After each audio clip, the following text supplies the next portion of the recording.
Bernard Guigne, bonjour. Merci d'avoir accepté cet entretien et de nous avoir proposé cet entretien. Alors, vous avez été arboriculteur pendant 28 ans et vous avez été atteint d'une maladie liée à votre exposition aux pesticides. Et vous nous avez contacté donc pour partager votre expérience, votre témoignage sur ce sujet. Donc, je vous laisse vous introduire, vous présenter et nous dire un petit peu qui vous êtes. Ok, c'est bien ça. Donc, oui, Bernard Guigne, donc arboriculteur dans le département du Tarn-et-Garonne, qui est un département très arboricole, où on y cultive à peu près toutes les espèces. Donc, je m'installe en 1985 sur une exploitation familiale en polyculture élevage à l'époque. Je développe donc cette exploitation essentiellement vers l'arboriculture fruitière, donc en multi-espèces, pommes, poires, cerises, kiwis, raisins de table, melons, enfin à peu près toutes les espèces. Afin de me consacrer pleinement à la production, puisque c'était le cœur de mon métier, j'adhère à une coopérative fruitière qui assure le stockage, le conditionnement et la vente de mes produits.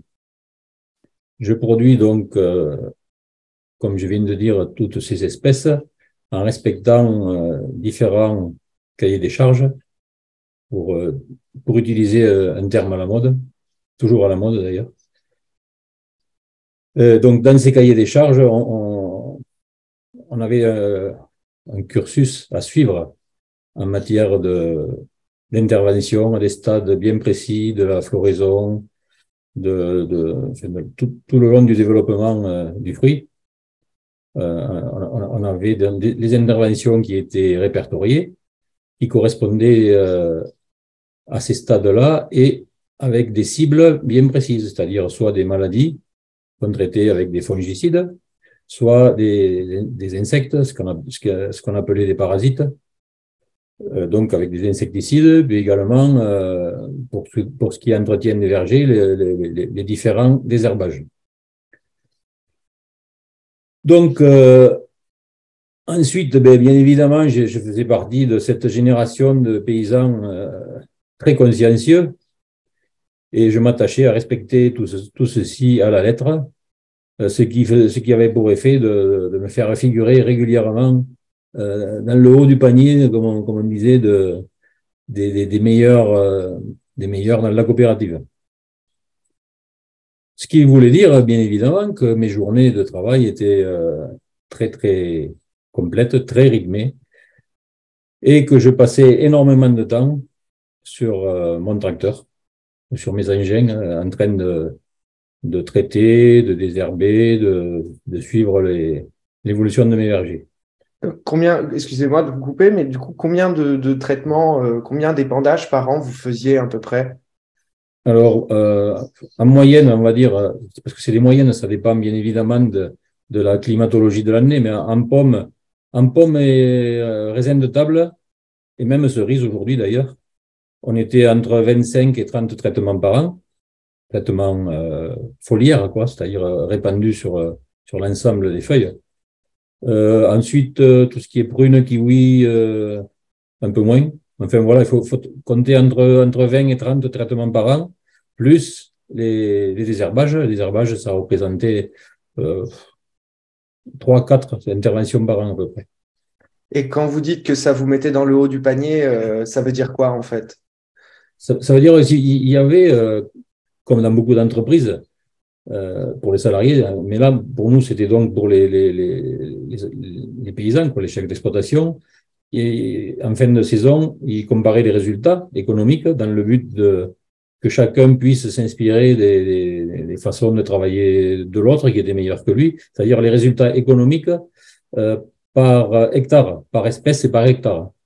Ce qui dégageait, enfin, en fait, ça allait jusqu'au bout, ça dégageait la marge. La D'accord, marge, donc c'était sur des indicateurs économiques en fait que vous étiez c'est ça. classé en fait C'est finalement. ça. Pas Oui, tellement oui. sur des indicateurs environnementaux ou autre Ah non, du chose, tout. c'était vraiment purement économique. Du tout. Bon, il est vrai que euh, ce comparatif était fait, mais enfin, on subissait justement pour tout ce qui est respect de l'environnement, des interventions et tout ça, on avait au moins un audit par an, fait par un cabinet d'audit extérieur.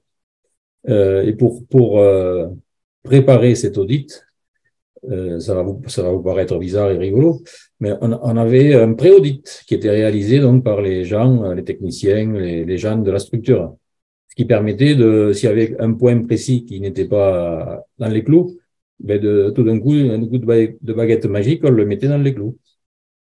C'est pour ça que aujourd'hui, je me permets de critiquer, mais vraiment critiquer parce que je ne l'ai pas connu à l'époque, mais enfin, c'est le nouveau cheval de bataille de l'agriculture conventionnelle, la fameuse norme HVE, qui est une norme purement, pour moi, administrative, qui fait semblant d'aller un peu plus loin, mais qui, au final, est là simplement pour, à mon avis, et ça n'engage que moi, pour court-circuiter les produits bio et proposer encore un élément de plus aux consommateurs dans le but de perturber les choix en matière d'achat, quoi, tout simplement.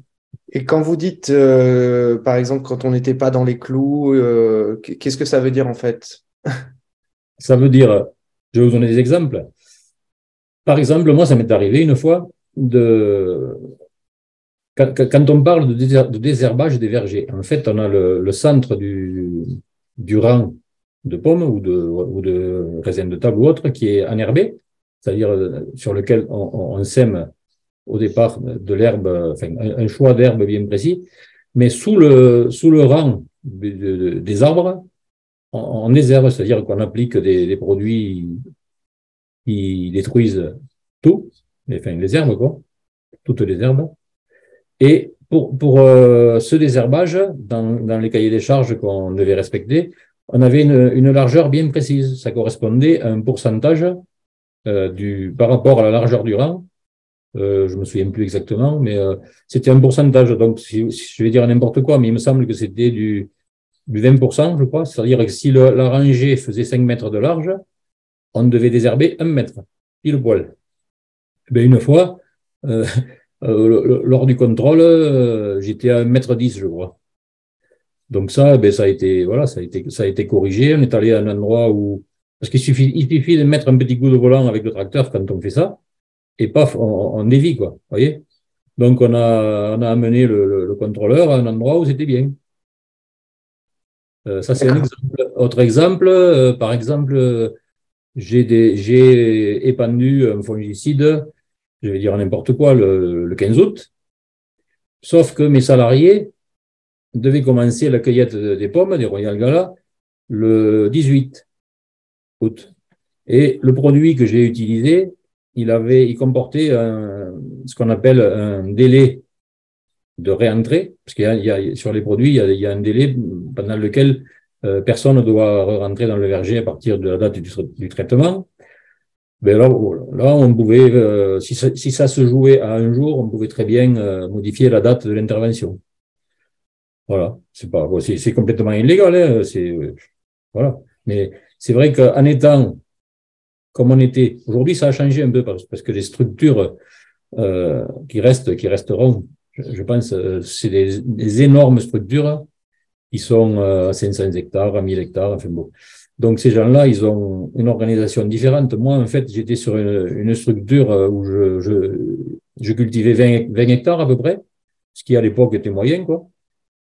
Je faisais tout. J'étais à la fois sur le tracteur, j'étais chef d'équipe, j'étais comptable, mécanicien. Enfin, alors, on pouvait facilement se tromper, quoi. C'était pas forcément volontaire, quoi, je veux dire. Mais on avait cette possibilité, qui était illégale, de corriger. Alors aujourd'hui, je sais pas, hein, peut-être que je porte un jugement, mais enfin, moi, c'est ce qui se faisait à l'époque. Voilà. Et, et donc, à l'époque, vous êtes donc on comprend du coup que votre activité est quand même très encadrée pour ce qui concerne justement tous ces épandages. J'imagine qu'à l'époque, vous vous dites OK, je suis en sécurité, quoi. Il y a pas de problème vu justement toutes les normes, toutes les contrôles que j'ai, c'est fait pour. Exactement. Ce qui fait que, bon, à cette époque-là, c'est-à-dire dans les années 90, on on se sentait effectivement en sécurité. On avait l'impression de manipuler des substances qui étaient pas si mauvaises que ça. On faisait un peu plus attention sur les bidons où il y avait une tête de mort, parce que ça arrivait. Mais sur le reste, on faisait pas plus attention que ça. Là aussi, je peux citer un exemple qui est bien connu pour un célèbre désherbant qui s'appelle le Roundup. Il y avait une publicité à l'époque qui disait Roundup, le premier désherbant totalement biodégradable. Donc, à partir de là, dans notre petite tête d'agriculteur de base, on se disait, bon, si c'est biodégradable, ma foi, ça ne va pas être si mauvais que ça. Et du coup, ben, c'était assez fréquent que pendant l'acte de désherbage, euh, parfois il y a des buses. Ce qu'on appelle des buses, c'est l'objet qui permet de diffuser le produit vers le sol. Des buses donc se bouchaient, mais qu'est-ce qu'on faisait? On descendait du tracteur, on dévissait la buse, à main nue bien entendu, et puis on soufflait dedans. Donc voilà, vous pouvez imaginer les conséquences que ça peut entraîner sur la santé. Et surtout on sait aujourd'hui, enfin déjà depuis un bon moment, que les principales voies d'entrée dans l'organisme sont la peau. Enfin, c'est la peau le principal voie d'entrée. Alors que je me souviens très bien, à l'époque, on pensait que c'était le nez, que c'était les poumons. C'est effectivement les poumons, mais la peau est la voie principale. Voilà. Et, Donc après, et donc, justement, parler des conséquences sur la santé, quand est-ce que vous avez commencé à voir des conséquences sur votre propre santé? alors, aux environs de mes 50 ans à peu près, comme beaucoup d'hommes, j'ai commencé à avoir des petits troubles urinaires. Mais comme beaucoup d'hommes également, j'ai gardé ça pour moi, je n'en ai pas parlé. Et puis au fil des ans, je me faisais quand même suivre par un médecin. Et j'ai commencé à faire mes premiers contrôles du PSA. Pareil, vers 50, 51 ans, je ne sais plus exactement. Déjà, à cette époque-là, lors des premiers contrôles, j'étais déjà largement au-dessus du taux normal. Bon, sans éveiller au début de soupçons particuliers. Du coup, tous les ans, je faisais mon test. Tous les ans, le taux montait.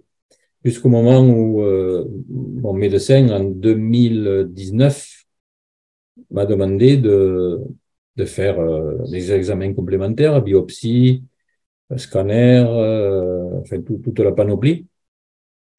Et c'est là que la biopsie a révélé donc ce qu'on appelle l'adénocarcinome prostatique, c'est-à-dire un cancer de la prostate à un stade classé cancer à risque, parce qu'il donne une définition, ce qu'on appelle le score Gleason. En fait, le score Gleason était à 7, donc ce qui veut dire que c'était un cancer à risque.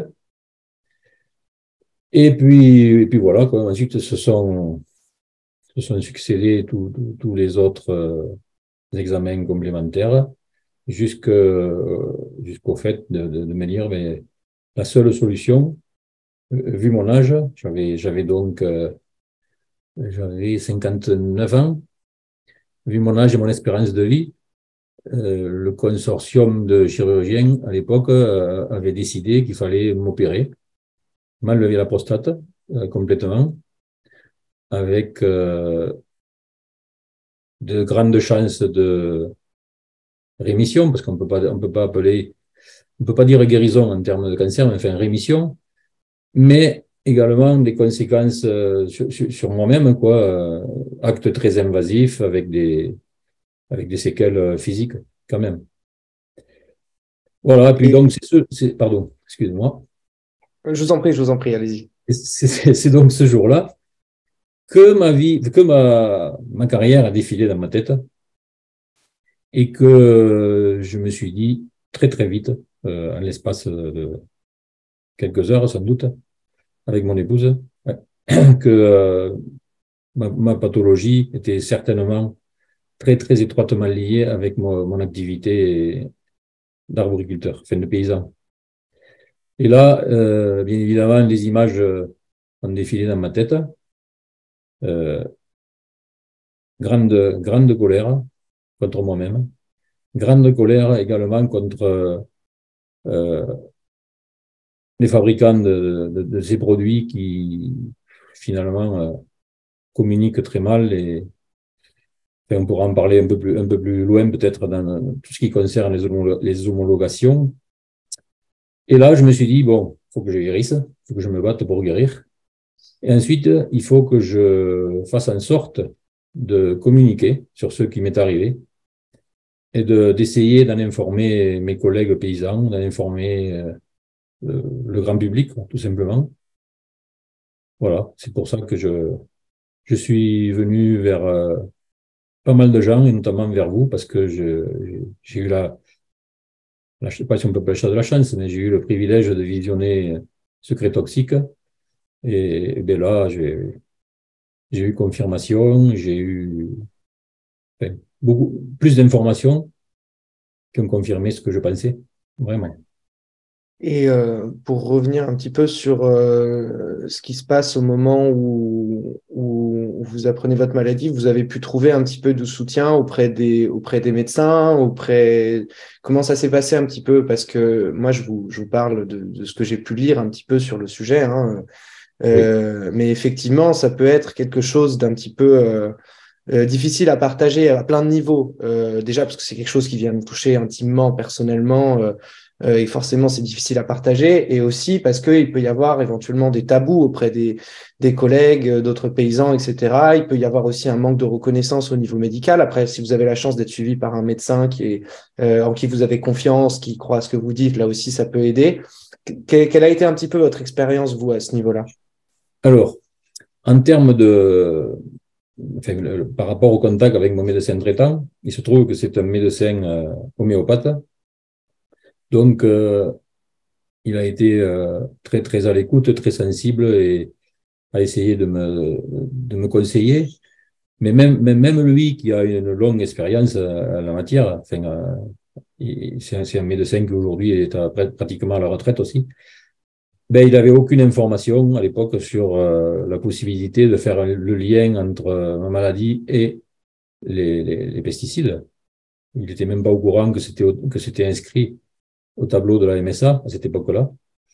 Ensuite, les collègues paysans, oh, t'as pas de chance, mon pauvre. C'est tout, pas plus. Ensuite, la MSA, euh, non, non, monsieur, je pense que ça sera jamais reconnu, c'est compliqué, c'est des dossiers difficiles. Alors, la chance, finalement, que j'ai eue, c'est un petit peu Internet, sur lequel on s'est plongé avec mon épouse et qui, vraiment par hasard, m'a fait connaître le collectif des victimes des pesticides de l'Ouest, avec des gens extraordinaires qui ont une écoute euh, vraiment forte et bien sûr beaucoup d'expérience, puisque cette association aujourd'hui compte 450 adhérents sur des domaines qui vont donc du cancer de la prostate, du glioblastome, de Parkinson, enfin, tout un tas de pathologies qui sont liées aux activités, qu'elles soient agricoles ou même il y a des infirmières en radiologie qui sont concernées. Enfin, il y a un peu des profils très différents, quoi. Enfin, c'est grâce à eux que j'ai pris conscience et que j'ai pris conscience que je pouvais effectivement déposer un dossier, déjà. Donc, son président, Michel Bénard, m'a énormément aiguillé. Il m'a aidé donc à constituer mon dossier. Et ça, c'était donc en début 2020. À cette époque-là, parce que moi, en fait, ma carrière, ma fin de carrière étant salarié, je relève de la CPAM. Donc, à cette époque-là, on a constitué le dossier par le biais aussi, enfin, avec l'appui d'un cabinet d'avocats qui est bien, enfin, qui s'occupe essentiellement de tous ces dossiers-là. Et évidemment, la CPAM l'a refusé. Donc, on a fait appel du refus. Et après, ensuite, le circuit normal était l'apparition de mon dossier, l'étude de mon dossier dans ce qu'on appelle les comités régionaux. Comité régional de Toulouse, refusé. Comité régional de Bordeaux, 2 ans sans réponse. Voilà. Extraordinaire. 2 ans sans réponse, avec, on m'a cherché dans tous les sens pour contacter ces gens-là. Mais mon avocate a essayé par le biais de la CPAM de rentrer, de savoir ce qui se passait. Et puis tout d'un coup, subitement, je ne sais pas si c'est à force de, de notre travail de pression et tout ça, en août 2022, je reçois un courrier me disant que, effectivement, après étude de mon dossier, j'ai été reconnu en maladie professionnelle. Alors, ce qui s'est passé entre-temps, entre donc 2020 et 2022, c'est que Julien de Normandie, l'ancien ministre de l'Agriculture, avait fait inscrire au tableau des maladies professionnelles de la CPAM le cancer de la prostate. Et je pense que là, ils n'avaient plus d'autre choix que de l'accepter. Sauf Parce que oui, j'imagine qu'il y a beaucoup de dossiers comme le vôtre, en fait, oui, dans ce cas-là, et qu'ils aboutissent pas tous forcément. voilà. Donc, à ce jour, je suis reconnu officiellement, mais comme ce dossier-là, en fait, avait été traité avant la réforme, il est passé entre les mains de la justice. Donc, il y a eu, ça a été étudié par un tribunal, le tribunal de Montauban. Et là, je dois avoir des nouvelles très prochainement, puisque le délibéré devait être rendu le 13 janvier. Donc, nous sommes aujourd'hui le 16. Voilà, on va voir. De toute façon, c'est déjà tout vu, mais disons que cette date butoir permettra à la CPAM de donner suite à ce dossier et de me convoquer devant un médecin expert afin de déterminer mon incapacité, mon IPP, qui, je l'espère, aura pour conséquence de m'attribuer une petite rente. Mais c'est un parcours effectivement usant, très très usant, et certains même ont attendu encore plus que moi. Voilà. Et donc, en 2 ans, donc vous avez pu vous appuyer sur le collectif soutien aux victimes des pesticides de l'Ouest. Et ben, vous nous dites effectivement que sans l'intervention, en fait, vous n'aviez pas finalement de possibilité de gens sur qui vous appuyer pour vous indiquer, un, que c'était possible, deux, comment il fallait faire, et pour vous soutenir tout au long du processus. Absolument. Ouais. Et c'est là que je suis très très remonté, parce que quand même, aujourd'hui comme hier, nous étions des exploitants, nous cotisions à la MSA. Sans nous, je pense qu'ils sont rien. Et ces gens-là, par quel miracle, je n'en sais rien. Enfin, j'ai quand même ma petite idée que je vais vous soumettre d'ailleurs. Mais ces gens-là font rien pour informer correctement, soutenir les malades, quels qu'ils soient, et pour les aiguiller vers vers la solution quand même. Voilà, administrative, mais c'est pas compliqué pourtant, hein, quand on l'a fait. Et en plus, aujourd'hui, ça devrait être très simple, puisque ce cancer, comme d'autres, ils sont inscrits au tableau, que ce soit MSA ou CPAM maintenant. Donc, à mon avis, il n'y a plus rien qui devrait gêner, sauf justement la diffusion de l'information qui n'est pas faite, ou qui est très, très mal faite. Et oui, justement, sur cette information, je me demande quelle est... parce qu'en fait, à un moment donné, justement, vous êtes reconnu, votre maladie, elle est reconnue en maladie professionnelle. Qu'est-ce qui fait qu'à un moment donné, on dit non, c'est pas dû à votre exposition, parce que j'imagine du coup c'est assumé maintenant que c'est dû à votre exposition au produit. Qu'est-ce qui fait qu'on vous dit non, non, c'est pas dû à ça, ça doit être d'autres facteurs. Et que finalement à la fin du processus, on vous dit ah bah si, finalement, c'est l'exposition au produit qui vous a rendu malade, monsieur. Quel est le point de bascule? Qu'est-ce qui permet justement de faire aboutir cette démarche? Je pense que c'est assez simple. C'est que, en fait, l'agriculture fait vivre un système qu'on appelle aujourd'hui l'agrochimie, qui est très puissant, très riche. Et cette agrochimie est étroitement liée, très étroitement liée avec ce qu'on appelle le syndicat majoritaire. Et ce syndicat majoritaire, vous savez comment c'est des gens qui infiltrent à peu près tous les rouages du pouvoir et qui ont la main sur les décisions du ministre de l'Agriculture. Euh, voilà, donc même sur les organismes sociaux, je suis sûr. J'ai pas de preuves, mais voilà, je suis certain, parce qu'il n'y a pas de raison sinon.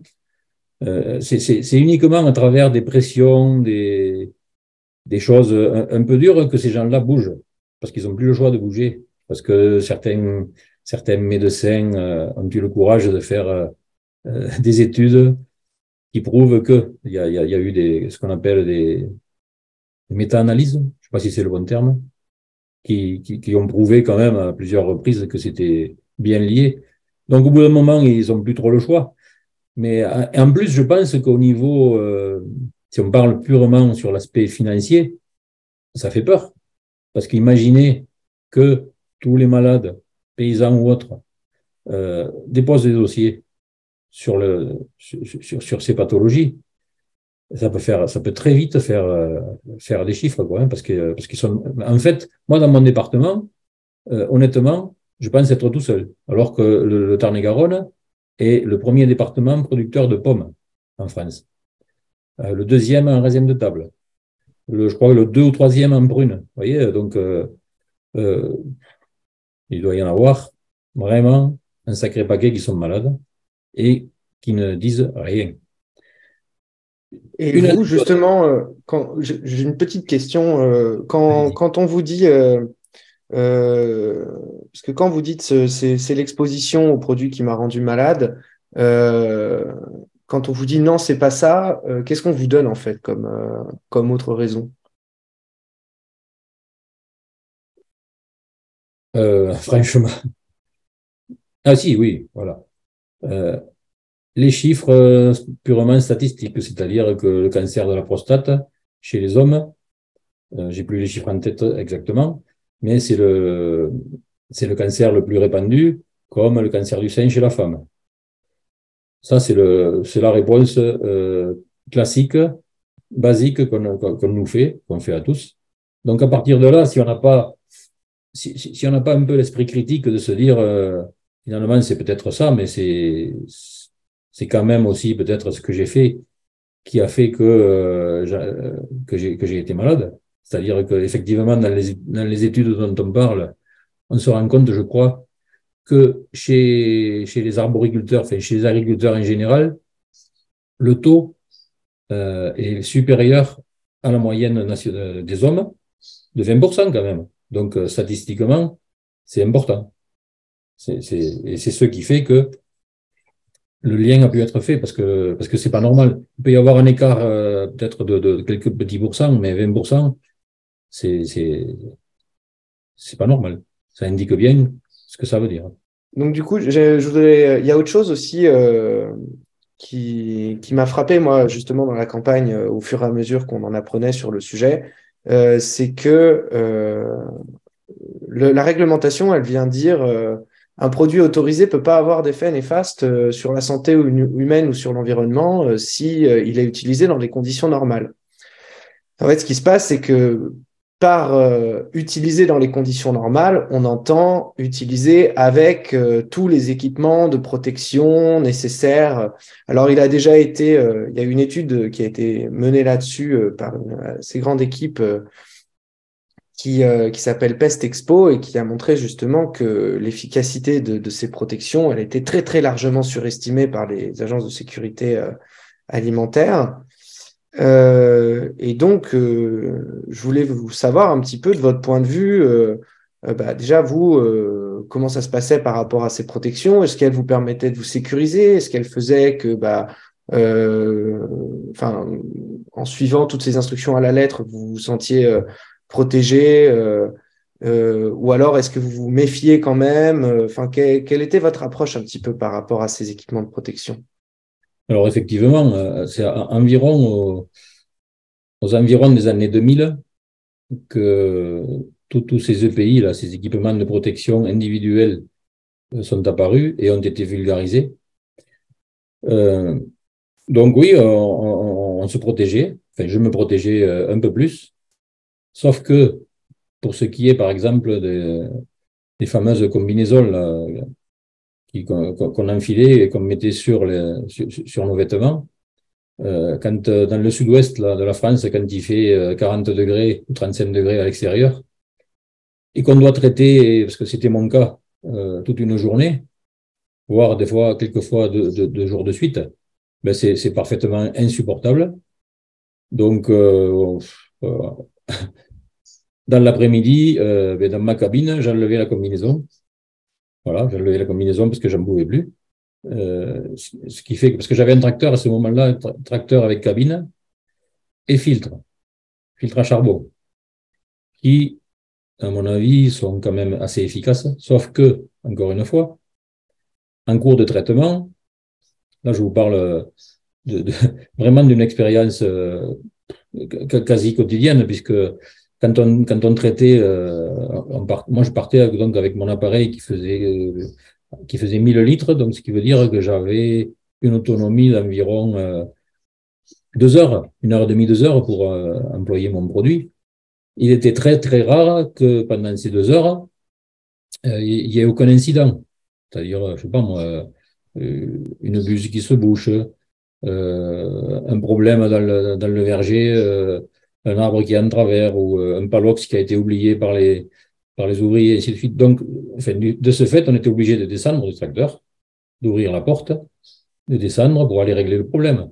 Sauf que cet acte-là, le simple fait, quand on vient de pulvériser, donc il y a encore des embruns partout dans le verger, quand on vient de pulvériser, le fait d'ouvrir la porte, ben, tout pénètre dans la cabine.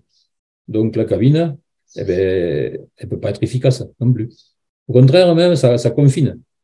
Parce qu'on rentre là, on referme bien, on croit être en sécurité, mais en fait, non, on n'est pas en sécurité. Donc voilà, on s'en rend compte. Euh, alors, on faisait ça un petit peu quand même, parce qu'on voyait souvent à cette époque-là, sur certains produits phytosanitaires, qu'ils avaient obtenu l'autorisation sous réserve que l'utilisateur utilise bien justement ces fameuses protections. C'était leur mention assez fréquente. C'était, à mon avis, la parade, enfin, une des parades qu'ils avaient trouvées pour, euh, pour vendre leurs produits, quoi, pour obtenir l'autorisation de mise sur le marché. Voilà. Et donc, mais si je comprends bien ce que vous me dites, c'est-à-dire que si jamais vous appliquez, en fait, concrètement, si vous voulez pouvoir bosser, ces consignes de sécurité, l'usage des équipements de protection, justement, dans l'usage normal, entre guillemets, hein, donc dans l'usage défini comme étant sécurité par les agences d'homologation, et on va revenir sur ces processus effectivement après. Mais déjà, en fait, pour vous, dans la pratique, c'est pas applicable. Sinon, Non, vous pouvez pas travailler, en fait. clairement, non. C'est applicable si on a devant nous, allez, demi-heure de travail. Oui, là, d'accord, on peut mettre des gants, mettre un masque sur le nez, mettre la combinaison, et là, on va la supporter. Mais concrètement, ça n'existe pas, quoi, parce que même les plus petits paysans, quand ils partent travailler, ils partent pas pour demi-heure, quoi. Ça dure plus longtemps, donc avec la chaleur, et puis même des petits aspects comme je vous décrivais, le fait de descendre du tracteur, même s'il a une cabine, mais ça fausse tout, quoi. Enfin, parce que dans la cabine, en fait, quand on a une cabine qui est aux normes, avec un filtre neuf, filtre à charbon, tout, des joints qui sont étanches, effectivement, tant qu'on n'ouvre pas de porte, ça doit protéger. Mais dans la pratique, c'est pas possible. On doit, à un moment donné, on ouvre une porte. C'est obligatoire. Voilà. Donc, on se croyait en sécurité.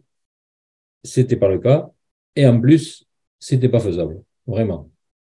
Et tous les paysans que vous connaissez, vos anciens collègues, ils travaillent dans ces conditions-là, en fait, hein. Ah oui, oui, oui. Même, mais bon, certains font pire que ça, quoi. Moi, j'en vois, maintenant, j'en vois plus trop parce que je suis plus trop dans le milieu, mais j'en voyais qui traitaient sans cabine, il n'y a pas si longtemps que ça, sans combinaison, avec une casquette et la cigarette au bec. Voilà. Donc, bon courage. Et ils le savent, hein. Enfin, ils peuvent bien s'imaginer, quoi, s'ils ont un brin de jugeote, parce qu'aujourd'hui, quand même, quand on veut savoir, on peut. Ouais, ce qui est compliqué, c'est qu'après, effectivement, ça met longtemps à se déclarer. Ces choses-là, on se rend pas compte. Et puis, une fois qu'on est au courant, c'est trop tard, quoi. C'est ça. C'est très sournois, en fait. C'est pas. Bon, si on prend l'exemple de Paul François, qui est assez connu, c'est différent. Lui, il a été intoxiqué par un produit de chez Monsanto, le Lasso, mais ça a été une intoxication, comment dire, immédiate, quoi. Voilà, il est tombé dessus de suite, il a eu les premiers symptômes de suite. Mais nos pratiques, là, à tous, ou quasiment tous, euh, c'est c'est très sournois, quoi. Ça s'imprègne petit à petit. Enfin, le travail se fait sans qu'on s'en rende compte, quoi, à l'intérieur de l'organisme. Et on n'en a pas conscience tant qu'on n'est pas malade. Bon, effectivement, il y en a qui ne seront jamais malades, parce que bon, on n'est pas tous égaux face à ça. Mais enfin, voilà, 20% de plus de malades par rapport à la population, même peut-être un peu plus, je ne sais pas. C'est énorme, quoi. C'est énorme.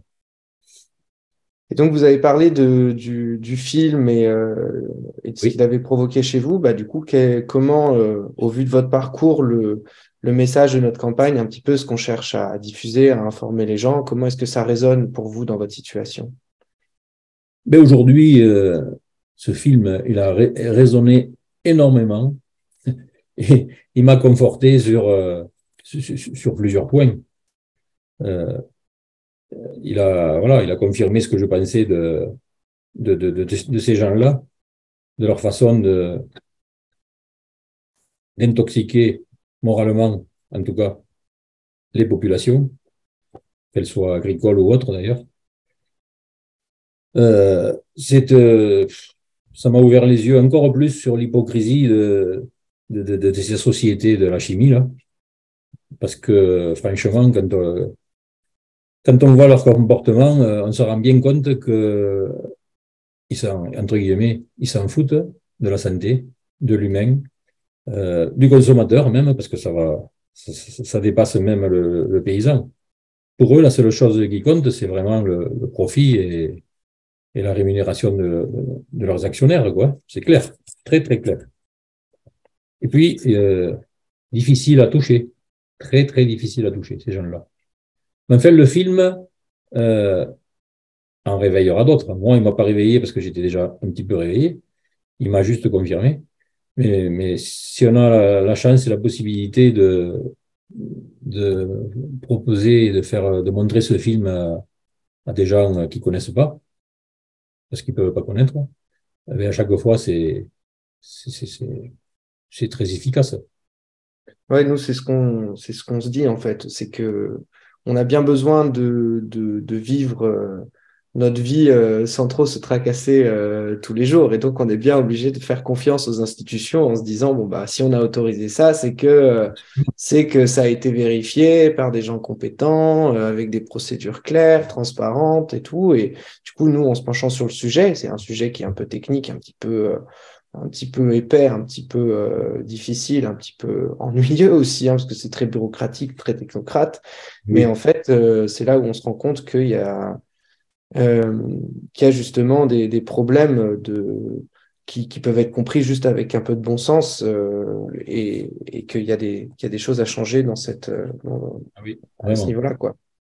vraiment, ouais. Moi, j'ai été très impressionné par le professeur Gilles Éric Serralini, que j'avais eu la chance de rencontrer par ailleurs dans un procès où j'avais témoigné justement pour les faucheurs volontaires. Déjà, à cette époque-là, on avait bien discuté tous les deux. Et il m'avait expliqué certaines choses que j'ignorais totalement. Quand on parle justement d'homologation, quand on parle de la présence de ces fameux déchets, ce qu'ils appellent des déchets, avec tout ce qu'il y a à l'intérieur, quoi. Il m'avait expliqué pourquoi la pétrochimie travaillait comme ça. Et bien là, ouais, ben dans le film, il fait une très belle intervention. J'ai beaucoup aussi apprécié l'intervention d'Olivier de Sutter, parce que lui, il essaie simplement, avec un schéma, de démontrer que, contrairement à ce qu'on entend de partout, même encore moi par des gens très proches, quand on entend dire, et ça, il va falloir travailler pour prouver le contraire, qu'on ne pourra pas nourrir la planète avec l'agriculture biologique. Eh bien, c'est tout simplement faux, effectivement, parce que il suffit par des choses très simples par exemple, de calculer la biomasse produite. Alors, ça parle pas au grand public, la biomasse. Mais la biomasse produite par 1 hectare de n'importe quoi en bio et la même hectare en conventionnel, on se rend compte que la biomasse en bio est supérieure, à condition d'avoir un cheminement bio suffisamment long, de manière à ce que le sol se soit régénéré et que, voilà, que le sol retravaille correctement. Donc, l'argument de dire qu'on ne pourra pas nourrir la planète avec le bio, eh bien, Olivier de Sutter, qui est quand même pas n'importe qui, il prouve le contraire. Et ça, franchement, c'est Et, très bien, il faut le faire savoir. et si vous aviez vu justement ce film à l'époque où vous étiez encore en exploitation, avant d'être malade, etc., à votre avis, comment est-ce que vous auriez réagi? Mais oui, justement, j'aurais franchi le cap de, de, de, de la conversion, parce qu'à l'époque, oui, un détail très important, qui est pas anodin quand même, c'est qu'à l'époque, je m'étais renseigné, ça doit faire 20 ans à peu près, euh, avec d'autres d'ailleurs, on avait suivi des sessions à la Chambre d'agriculture, donc sessions organisées par les techniciens agricoles de la Chambre d'agriculture, parce qu'on était plusieurs intéressés pour éventuellement passer en bio. Et puis, chiffre à l'appui, on nous avait bien fait comprendre que si on voulait aller à la ruine, ben, on n'avait qu'à essayer. Enfin, je vous fais un résumé, hein, mais c'était ça, quoi. La fin de la session, c'était ça. Donc, Est-ce que vous pouvez m'en dire plus sur cette expérience, en fait? oui, C'est oui, oui, moi très surprenant. à cette époque-là, ben, j'ai toujours été un peu sensible quand même à la cause environnementale. Je mettais, par exemple, des nichoirs dans mes vergers. J'avais quand même quelques pratiques qui où j'avais conscience qu'il fallait faire quelque chose pour la nature, quoi. En fait, d'ailleurs, juste petite parenthèse, moi j'ai du mal à imaginer un agriculteur qui soit pas sensible à la cause environnementale, en fait. C'est un peu un oxymore, quoi. Ah oui, oui, oui, mais donc voilà, à cette époque-là, ouais, il y avait 20 ou 25 ans, hein. Oh oui, facile. On était un groupe, on devait être, oh oui, une bonne vingtaine à la Chambre d'agriculture de Montauban, dans le Tarn-et-Garonne. Dans cette chambre d'agriculture, il y avait un technicien qui s'occupait plus de la partie bio. Il y avait également les autres. Et donc là, ça avait duré, je crois, sur 2 journées, je crois que c'était. Donc, il nous montrait les variétés qui pouvaient être résistantes à la tavelure, résistantes aux pucerons. Ensuite, on avait été dans des vergers où les gens étaient en bio. Et on avait eu un choc, si vous voulez, parce que quand on est un paysan conventionnel, qu'on voit notre verger de pommier, son développement, on a une certaine image de notre verger dans la tête, parce qu'il faut savoir qu'en conventionnel, un verger, si on raisonne purement en tonnes hectares produites, un verger en conventionnel, bien mené, comme ils disent, ça produit entre 50 et 80 tonnes hectares. Donc, évidemment, quand on est arrivé chez ces gens, dans ces vergers bio, on n'était plus du tout sur la même problématique. Ils devaient être à 25 tonnes, à peu près, 25 tonnes hectares, avec des arbres qui n'avaient pas le même aspect. Donc là, bon, ça a été un choc. Mais enfin, en creusant un petit peu, on se rendait compte que, en discutant avec eux, que même avec leurs 25 tonnes hectares, qui à l'époque, je pense ils devaient les vendre, oui, ils vendaient bien sûr plus cher que nous, hein, ils avaient une marge qui était pas si mal que ça, quoi. Voilà. Puis après, on revient en salle, et puis on continue à analyser les chiffres et ainsi de suite. Et puis finalement, au final, je pense qu'il n'y en a aucun de nous qui avons franchi le pas, parce que ça a été présenté de manière suffisamment dissuasive pour ne pas qu'on y aille. Parce que oui, à cette époque, un détail qui était important, à cette époque-là, quand on passait en bio, il fallait passer toute l'exploitation en bio. Il y a quelques années, c'est plus le cas. Il y a quelques années, ils se sont débrouillés, je ne sais pas comment ils l'ont fait, mais bon, ils se sont débrouillés pour pouvoir, je sais pas, un gars qui a aujourd'hui 100 hectares de pommes en conventionnel, il peut très bien, s'il est opportuniste et s'il voit une variété qui est suffisamment euh, facile, suffisamment résistante à certaines maladies, ces 5 hectares, il peut très bien les faire en bio, mais pas le reste. Donc aujourd'hui, on a vu démarquer on voit démarquer sur le marché des gens comme ça, qui sont des bio-opportunistes, qui viennent là pour se donner une certaine image, pour essayer de faire un peu d'argent. Et puis, ils engorgent, j'imagine, ils doivent bien engorger le marché, parce que quand ils plantent, eux, avec les moyens qu'ils ont et les aides auxquelles ils peuvent prétendre, parce qu'ils sont dans un certain cahier des charges, donc ils peuvent prétendre à des aides européennes, nationales, enfin bon. Ça leur coûte pas très cher. Ils tentent l'aventure, et puis s'il faut, au bout de 5 6 ans, eh ben, leur verger, soit ils l'arrachent, soit ils repassent en conventionnel. En attendant, ils ont bien engorgé le marché du bio. Voilà. Ça, c'est incompréhensible. Et donc, vous, j'imagine aujourd'hui, si vous, enfin, et toujours un peu si c'était à refaire, mais j'imagine que vous passeriez, franchiriez le cap plus facilement. C'est dommage qu'on vous ait découragé comme ça à l'époque, c'est même difficilement Oui, oui. Ah oui, compréhensible, oui. hein, Aujourd'hui, avec ce que je sais, et enfin, grâce au film, ce que j'ai vu, ce que j'en ai conclu, ce que je sais, euh, par ailleurs, puisque je l'ai appris pendant mes 3 années, là où j'étais technico-commercial chez ce monsieur qui vendait pas mal de choses, 50% à peu près de son chiffre d'affaires était en bio. Et j'ai eu la très grande surprise de voir que ça marchait, à condition de redécouvrir le métier, c'est-à-dire de repartir du vrai métier, de la connaissance du sol, de la connaissance de la vie du sol, de la vie microbienne. Voilà, de manière à ce que, sans intrants chimiques, c'est-à-dire sans engrais chimiques, sans azote chimique et sans tout le reste, on peut arriver à faire pousser un arbre, même quelquefois mieux d'ailleurs, et avoir des résultats. Donc oui, aujourd'hui, avec ce que je sais, si je l'avais su à l'époque, j'aurais sans aucun doute quitté le navire et j'en aurais adopté un autre navire, oui, ça c'est sûr. Et du coup, un petit peu en conclusion, quel est justement aujourd'hui, quel est un petit peu le message que vous voudriez envoyer aux agriculteurs de maintenant et puis même plus généralement aux gens en général, hein, aux consommateurs, au grand public Donc, je vais commencer par mes amis agriculteurs qui m'en veulent certains beaucoup de m'occuper de ça, mais c'est pas grave.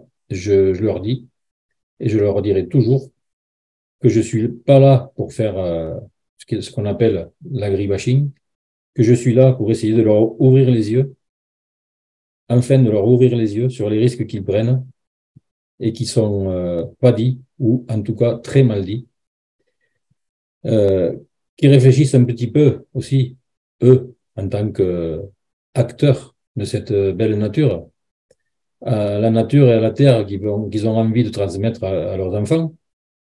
Parce que là, franchement, si on continue comme ça, on se rend compte que plein de zones, surtout en grande culture d'ailleurs, plein de zones de par le monde vont devenir et deviennent déjà totalement incultes.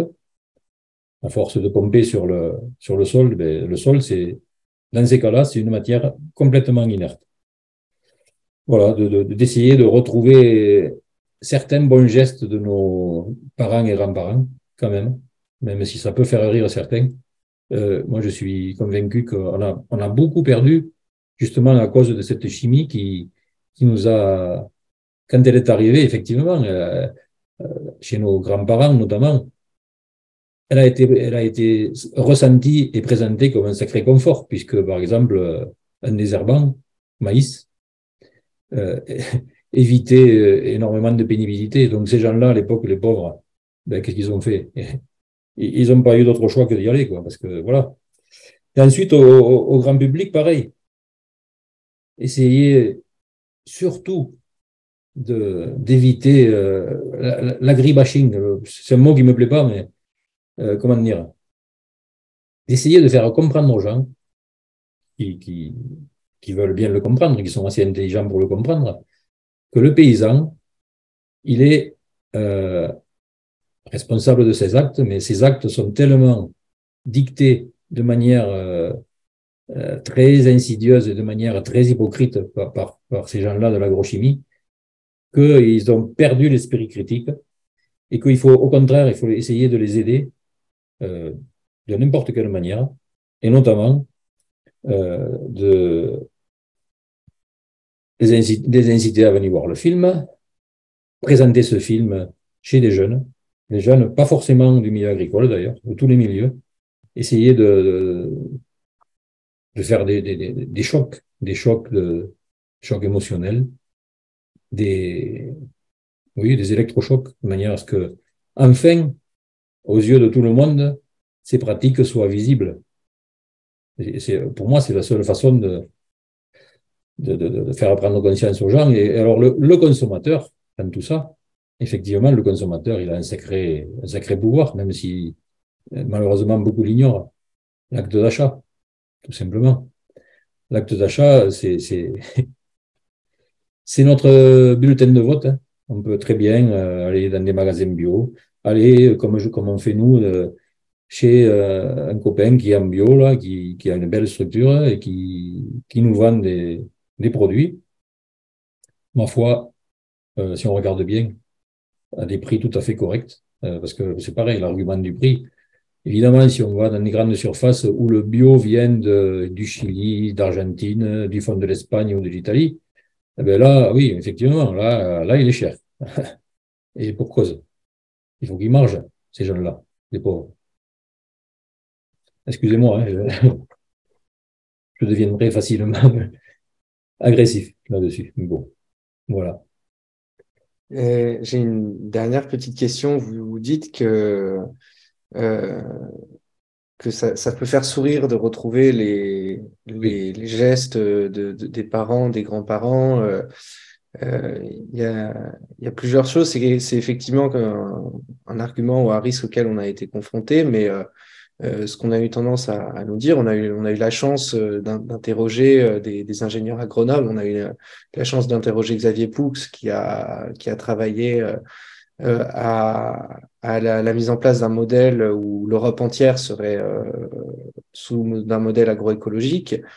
Euh, et en fait, il nous expliquait que certes, il y a aussi effectivement ces gestes du passé, mais que ça signifie pas forcément retour à la pénibilité du travail tel qu'il y a 50 ou 60 ans, parce que, mine de rien, aujourd'hui, on en sait aussi beaucoup plus et que ces gestes du passé, on est capable de les mettre dans un cadre où leur application ne sera pas forcément aussi pénible, signifie pas en fait le retour à la pénibilité qu'il y a à l'époque, et voire même signifie une augmentation de la qualité de vie des agriculteurs, dans le sens où, bon, certes, il faut plus de main-d'œuvre, mais ça fait aussi plus de personnes avec qui interagir. Souvent, les agriculteurs aujourd'hui sont dans des situations où ils sont un peu isolés, justement parce qu'ils peuvent tenir leur exploitation tout seuls, des fois, avec l'usage des produits. Donc tout ça s'inscrit un petit peu dans une logique globale qui signifie pas forcément une augmentation de la pénibilité du travail agricole. Je ne sais pas ce que vous en pensez de ça.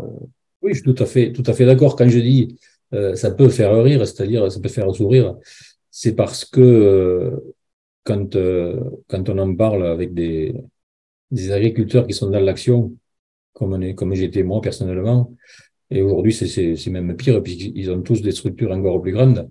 Ils vont pas au fond, ils acceptent pas qu'on aille au bout des choses, c'est-à-dire qu'on leur parle de grands agronomes qui ont fait des études et qui montrent que, voyez, ils sont pas prêts à, certains si, ils commencent à bouger, hein, mais encore, il y en a énormément qui sont pas prêts à entendre ça parce qu'ils sont tellement formatés par tout le reste que voilà, mais je suis tout à fait d'accord, oui. Aujourd'hui, avec ce qu'on sait, ce qu'on pourrait continuer à savoir si politiquement il y avait une volonté forte, justement, de mettre un peu d'argent dans la recherche fondamentale pour justement développer des solutions autres que la chimie. Et je suis convaincu qu'il y en aurait, qu'il y en a, et qu'il y en aurait encore plus. Non, aujourd'hui, on peut effectivement changer de modèle. Bon, évidemment, on peut peut-être pas le faire comme ça du jour au lendemain, mais faut vraiment aller vers ça. Faut arrêter de foncer dans le mur là, parce que à un moment donné, on va le prendre à la figure, le mur, c'est sûr. Tous. Après, Bon. ouais, je parlais par exemple les exemples me viennent au fur et à mesure.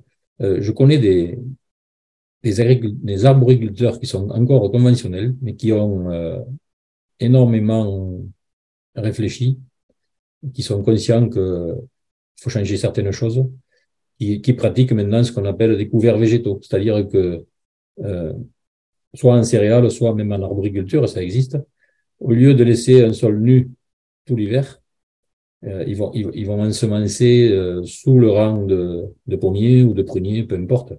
Ils vont ensemencer des cultures de fèves-rolles.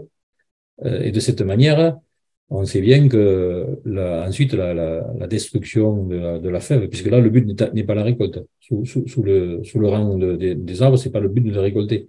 Mais on sait bien que la fève va apporter énormément de choses au sol. Et en même temps, elle évite l'envahissement par ce qu'on appelle des plantes indésirables. Donc, j'en connais qui sont partis vers ça, et même en céréales d'ailleurs. Bon, c'est un bon début, mais c'est pas suffisant. Bon, oui, parce que effectivement, il y a aussi, j'imagine que moins de produits à acheter, ça fait aussi moins de frais Oui, ah oui, oui. engagés.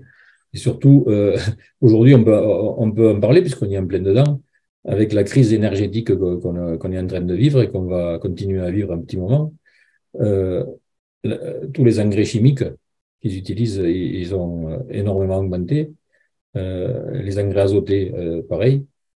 Donc, sans ces solutions-là, certains, on le voit bien d'ailleurs, puisqu'il y a des actions en ce moment, des actions par les producteurs de pommes, un peu de partout dans les départements concernés, ils font des actions, ils sont en train de mener des actions d'arrachage, parce qu'ils n'y arrivent plus. Mais c'est normal, c'est obligé. Bon, les coûts énergétiques font que s'ils ne changent pas leur pratique, ils n'y arriveront pas, c'est sûr. Alors, Ben, on va continuer à se battre et à trouver des solutions et à avancer ensemble dans ce cas-là. oui, oui, moi je suis d'accord. Et ben parfait. Ben, merci infiniment, Bernard Guigne, pour votre témoignage qui nous est très très précieux. Et bien, je vous souhaite une bonne continuation et j'imagine qu'on va vous voir très vite sur des événements, notamment avec Secret Toxique. Pas de problème, avec plaisir.